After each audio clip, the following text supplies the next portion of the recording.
Hey everybody, Chad with Colorado Giants. Today is Tuesday, June 16th. Today, so I have a schedule on, kind of what I do every day of the week. Tuesday is my mycorrhizae inoculant day. So it's a great opportunity to show off some of the new products that we're using this year and give a big thank you to the people who are making that possible. So every Tuesday, I inoculate the entire patch with my beneficial bacteria to try and get those beneficial bacteria, that is to say, cultivated and kind of getting them rock and rolling ahead of the plant as the plant catches up. So we do the whole entire patch with the inoculants. So we'll kind of go through the rundown on what we do. So the first one we do is Mammoth P. Mammoth P is supposed to be a potassium specific brand of mycorrhiza that specifically helps the potassium uptake, which correlates to fruit in yield. So we will go ahead and actually I will do this. I will measure it out. We want this to be a quick video, so we're going to tell you all about these things. Oh, I just got it on me. Mammoth P stinks. It stinks really good though.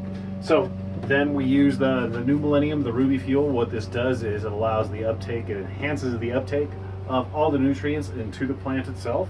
So that is every go around. We use the Orca. Then we go through and we use the Photosynthesis Plus. This is a really cool product. This actually enhances the photosynthesis of the plant. Light equals energy. This helps to, take the light into the plant, increase that energy efficiency, change the light into carbon, sugars, and everything that the plant needs to function. So we use that. Then we use the Nourish L and the Foliar Root Dip from Microlife.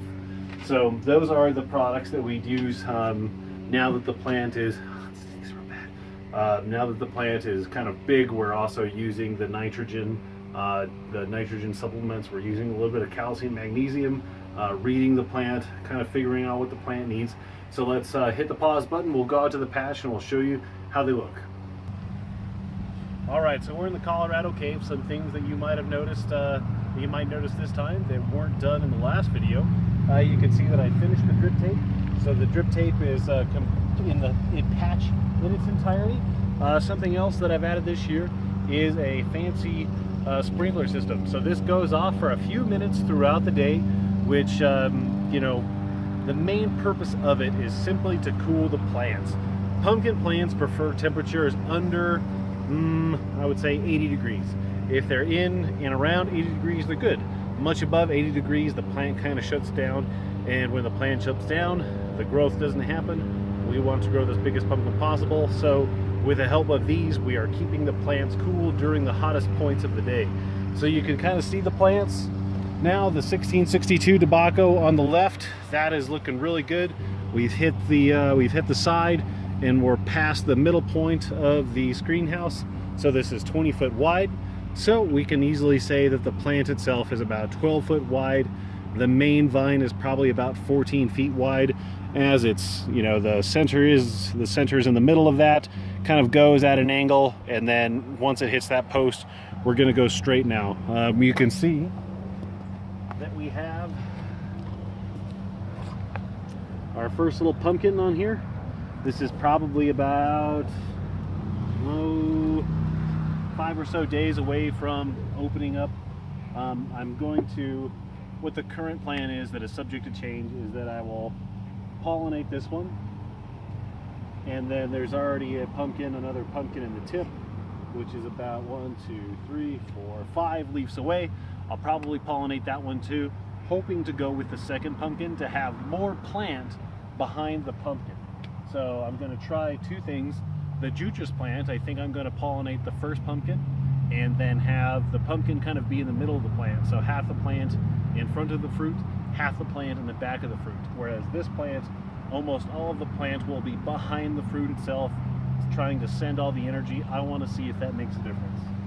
So keep the tip of the vine covered.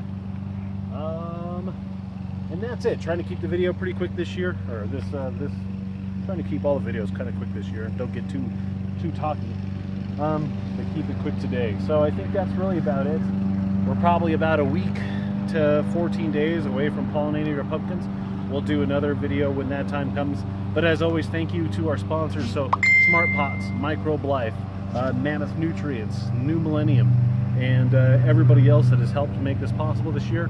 Hopefully you will like this video, subscribe this video, share it with a friend, get out there and grow a pumpkin. We'll see you at the way off. I had to hit the stop button.